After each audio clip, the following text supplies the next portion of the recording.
saudara dan salam inovasi. Kami dari Politeknik Muazzam Shah, kumpulan Albis, diwakili oleh saya Nur Alia Batrisya. Saya Nurul Batrisya Mira.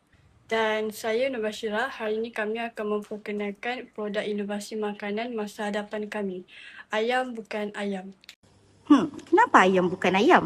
Kerana secara realitinya, pembinaan terhadap makanan berasaskan tumbuhan kini semakin meningkat atas faktor kesihatan dan kelestarian alam sekitar. Betul tu Alia. Matlamat utama kami adalah menghasilkan alternatif ayam yang sihat untuk vegetarian serta mengurangkan kebergantungan kepada sumber protein haiwan yang kian mahal. Bahan rasa kami adalah cendawan tiram. Mengapa cendawan? Kerana ia mempunyai tekstur bersirat yang sangat menyerupai isi ayam sebenar. Selain cendawan, sebagai bahan utama, kami menggunakan tepung, rempah ratus pilihan, air dan sedikit minyak masak. Peralatan yang digunakan juga ringkas, hanya pisau, kuali, dapur dan pengisap. Jadi mari kita lihat proses penghasilan. Yang pertama, cendawan dibersihkan dan disiap halus untuk mendapatkan tekstur serat. Yang kedua, ia dicampurkan dengan bahan perasa dan tepung untuk rasa yang enak. Ketiga, ia dibentuk menyerupai kepingan ayam.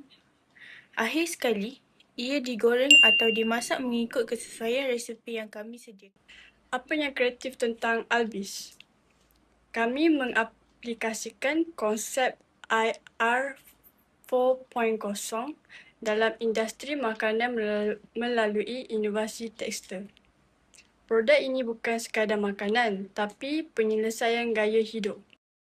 Dari segi impak kepada kumpulan sasaran ayam bukan ayam, menawarkan pilihan rendah lemak dan membantu mengurangkan risiko penyakit berkaitan pemakanan. Ia sangat sesuai untuk golongan vegan dan pengamal diet sihat. Malah, ia memberi impak besar kepada bumi. Dengan menggantikan ayam sebenar kepada cendawan, kita secara tidak langsung menyumbang kepada kelestarian alam sekitar melalui pengurangan penternakan industri yang intensif. Dan bagaimana pula dengan kos? Jangan risau. Kos bahan mentah cendawan adalah jauh lebih rendah dan mudah didapati berbanding ayam segar. Ini bermakna kos pengeluaran kami lebih murah namun mempunyai potensi keuntungan yang tinggi jika dikomersialkan di restoran, catering atau pasaraya. Jadi, skop liputan kami meluas, mensasarkan pasaran makanan alternatif yang sedang berkembang pesat di Malaysia. Secara keseluruhannya, ayam bukan ayam membuktikan bahawa inovasi boleh bermula dari dapur.